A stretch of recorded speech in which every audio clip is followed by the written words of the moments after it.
Welcome to our detailed guide on how to add time to your Facebook story.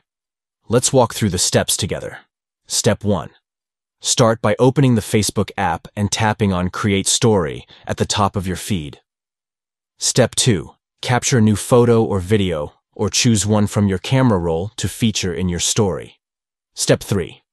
Tap on the sticker icon, typically represented by a square smiley face, located at the top right of the screen. Step 4. Look for the time sticker among the sticker options. This sticker will automatically display the current time. Step 5. Place the time sticker anywhere on your story by adjusting its position to your liking.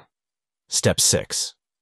Once you are content with the placement of the time sticker, tap Share to post your story with the current time displayed. By following these steps, you can easily add the current time to your Facebook story, providing context and a timestamp to your content. Thank you for tuning in. We trust that this guide has been informative in demonstrating how to include time in your Facebook story. Enhance your storytelling by incorporating the current time into your stories and sharing moments with your friends and followers.